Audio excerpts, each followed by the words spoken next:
Hi friends, welcome to my channel. இன்றைக்கி நம்ம சேனலில் என்ன செய்ய போகிறோன்னு பார்த்தீங்கன்னா, அரிசி மாவு வச்சு க்ளே செய்ய போகிறோம். ரொம்ப ஈஸியாக 4 பொருளை வச்சு ரொம்ப சிம்பிளாக செஞ்சிடலாம். அது எப்படி செய்கிறதுன்னு வாங்க வீடியோக்குள்ளே போகலாம். இப்போ பார்த்தீங்கன்னா அரிசி மாவு 3 ஸ்பூன் எடுத்துக்கலாம். நம்ம பெரிய ஸ்பூனில் தான் 3 ஸ்பூன் எடுத்திருக்கோம். அதுக்கப்புறம் பார்த்திங்கன்னா சால்ட் 3 ஸ்பூன் எடுத்துக்கலாம். சப்போஸ் உங்கள்கிட்ட சால்ட்டு இல்லைன்னா நீங்கள் கல் உப்பு அரைச்சி நீங்கள் எடுத்துக்கோங்க. நம்ம 3 ஸ்பூன் சால்ட் எடுத்தாச்சு.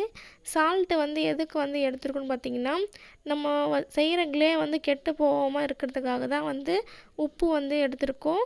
நீங்கள் ஃப்ரிட்ஜில் வச்சாலும் கெட்டு போகாது, வெளியில் வச்சாலும் கெட்டு போகாது.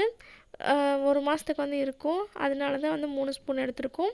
அதுக்கப்புறம் பார்த்திங்கன்னா ஃபெவிகால் 2.5 ஸ்பூன் எடுத்துக்கலாம். எதுக்கு நம்ம 2.5 ஸ்பூன் ஃபெவிகால் எடுக்கிறோன்னா, நம்ம தண்ணி சேர்க்க போகிறதில்ல. அதனால் இந்த மாதிரி நம்ம 2.5 ஸ்பூன் எடுத்துக்கலாம். நம்ம தண்ணி சேர்க்காம தண்ணியை துளியாக தான் சேர்க்க போகிறோம். அதனால் நம்ம 2.5 ஸ்பூன் எடுத்துகிட்டு இது 3த்தையும் நல்லா மிக்ஸ் பண்ணிக்கலாம். மிக்ஸ் பண்ணதுக்கப்புறம் நம்ம என்ன சேர்க்க போகிறோன்னா, தேங்காய் எண்ணெய் சேர்க்க போகிறோம். தேங்காய் எண்ணெய் 1 ஸ்பூன் இல்லைன்னா 1/2 ஸ்பூன் சேர்த்துக்கோங்க. எதுக்காகன்னு பார்த்தீங்கன்னா, வழுவழுப்பாக இருக்கும். அதுக்காக தான் நம்ம தேங்காய் எண்ணெய் சேர்க்குறோம். இப்போ அதையுமே நல்லா மிக்ஸ் பண்ணிக்கலாம். கரண்டியில் மிக்ஸ் பண்ணுறதை விட நம்ம கையாலே மிக்ஸ் பண்ணிடலாம். அதுக்காக கரண்டி உள்ள எல்லாத்தையும் எடுத்துகிட்டு நம்ம கையாலே நல்லா மிக்ஸ் பண்ணிக்கலாம். நம்ம எந்த அளவுக்கு பிசைகிறோமோ அந்த அளவுக்கு நம்மளோட க்ளே நல்லா சாஃப்டாக கிடைக்கும். அப்பப்போ தண்ணி தொட்டு நல்லா மிக்ஸ் பண்ணிக்கோங்க. தண்ணி ரொம்ப ஊற்றாமல் கொஞ்சம் கொஞ்சமாக மிக்ஸ் பண்ணி நீங்கள் சேர்த்துக்கோங்க. ரொம்ப தண்ணி நம்ம சேர்க்க வேண்டாம். நம்ம ஃபெவிகால் சேர்த்துருக்கோம். அதுக்காக தான் சொல்கிறேன். நல்லா அம்மா சப்பாத்தி மாவு பரோட்டா மாவுலாம் எப்படி பிசைவாங்களோ அந்த மாதிரி பிசைஞ்சிக்கலாம். அதுக்கப்புறம் நம்மளுடைய க்ளே ரெடி ஆகிடும். கொஞ்சோண்டு நம்ம க்ளே எடுத்துக்கலாம். நம்ம அரிசி மாவு கடையில் வாங்கலை, வீட்டிலே அரைச்சதுனால கலர் வேறு மாதிரி இருக்குது. கடையில் வாங்கியிருந்தால் அது கொஞ்சம் வேறு கலர் நல்லா ஒயிட்டாக தெரிஞ்சிருக்கும். வீட்டிலே நம்ம செஞ்சதுனால அந்த கலர் வேறு மாதிரி இருக்குது. இதேமாதிரி ஒரு பேக்கெட்டில் நீங்கள் போட்டு வச்சுக்கோங்க. சப்போஸ் இந்த பேக்கெட் மாதிரி உங்கள்கிட்ட இல்லைன்னா உங்கள் வீட்டில் இருக்கிற கவரில் போட்டு ஒரு கண்டெய்னரில் வச்சு மூடி நீங்கள் ஃப்ரிட்ஜில் வச்சுக்கலாம். அப்படி இல்லைனா வெளியில் வச்சுக்கலாம். ஆனால் ஒன்று காற்று போகாமல் இருக்கணும். நல்லா டைட்டாக மூடி வச்சுக்கோங்க. இப்போ இதை ஒரு பாக்ஸ்குள்ளே போட்டு வச்சுக்கலாம். அப்படி இல்லைன்னா இதேமாதிரி பேக்கெட்டில் இன்னொன்று போட்டு நம்ம ஃப்ரிட்ஜில் கூட வச்சிடலாம். பவுட்ரு கீழே கொட்டிட்டு அதுக்கு மேலே நமக்கு என்னென்ன ஷேப்பில் தோணுதோ அந்த ஷேப்பில் செஞ்சுக்கலாம். இப்போ நம்ம இந்த மாவு வச்சே நம்ம ஒயிட் கலர்லேயே ஒரு ஹார்ட் செய்ய போகிறோம்.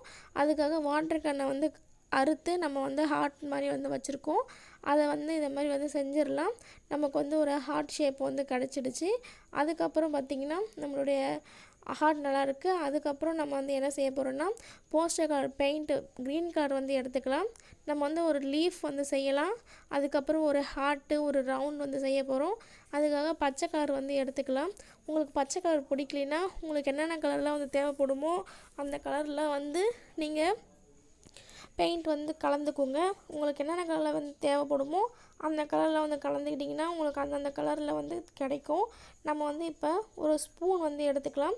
அந்த ஸ்பூனில் தேங்காய் எண்ணெயோ இல்லை சமையலுக்கு யூஸ் பண்ணுற எண்ணெயோ அதை தடவிட்டு ஃபுல்லாக அது மேலே நம்ம செஞ்சு வச்சுருக்க க்ளே நல்லா அழுத்தி ஷேப்பாக பண்ணி விட்டுக்கலாம்.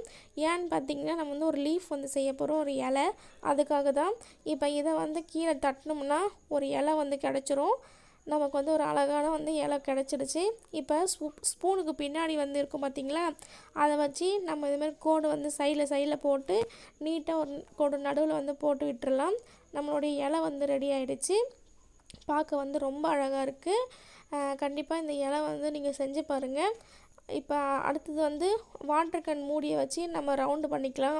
அதுக்கப்புறம் பார்த்திங்கன்னா நம்ம ஒரு குட்டி க்ரீன் கலரில் ஒரு ஹார்ட் செஞ்சுக்கலாம்.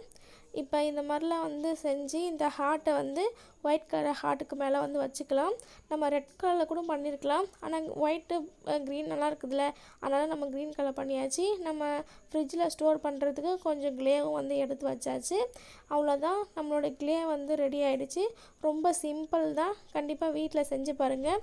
இந்த வீடியோ உங்களுக்கு பிடிச்சிருக்குன்னு நினைக்கிறேன். இந்த வீடியோ பிடிச்சிருந்துச்சுன்னா லைக் பண்ணுங்கள், ஷேர் பண்ணுங்கள், மறக்காமல் சப்ஸ்கிரைப் பண்ணுங்கள்.